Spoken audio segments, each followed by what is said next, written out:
Hello, this is Andrew Davey with Nevada Forward, and I'm here with Bruce Cunningham. Thanks for joining us. You're welcome. Glad to be here. Okay, so first off, why are you here at Senator Heller's office today?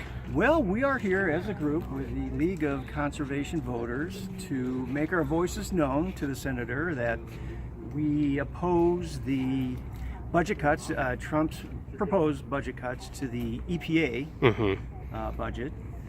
And we feel that that could not only have a detrimental effect upon environmental quality, but could also impact thousands of private sector environmental industry jobs throughout the country. And what is it in Trump's proposed budget that concerns you the most? Well, he's looking to slash the budget, slash budgets for enforcement.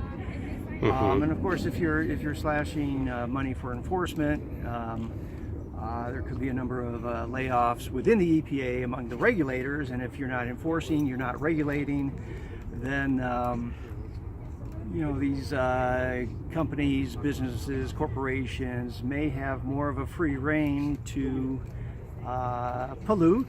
And if those regulations are not in place, then it could definitely have a detrimental effect upon the environment. And if there are less regulations, then environmental professionals like myself would have less to do, frankly, and jobs could be at stake. Now, that's a very interesting perspective, considering that President Trump likes to talk about how this is his America First agenda, and how once we get rid of these regulations, that will mean more jobs.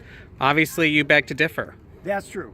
That's true. It could be less jobs. Certainly and I'm not certain at this point how many jobs at the EPA could be lost. I understand it's thousands. But yes, also in the private sector where, companies like ours that are involved in remediation, site cleanups, assessments, drilling, environmental testing.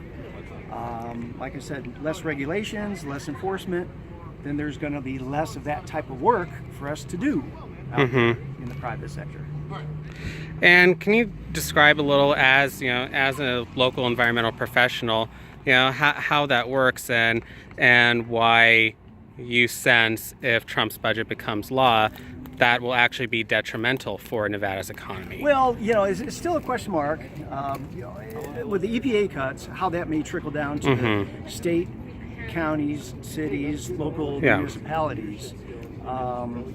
If there's not enforcement from above, will there still be enforcement below? And that's still a big question mark. So we're trying to make sure that there is no trickle down effect from the federal level to the state level to the city level, and maintain, at least on the local level, all these environmental regulations that are in place right now. So finally, what if Senator Heller were actually here today? What message would you have for him? Well, I would encourage him to reject Trump's proposed budgets to the EPA. There's a lot at stake. Like I said, there's a lot at stake also, not only for environmental quality, but also for environmental jobs throughout the country.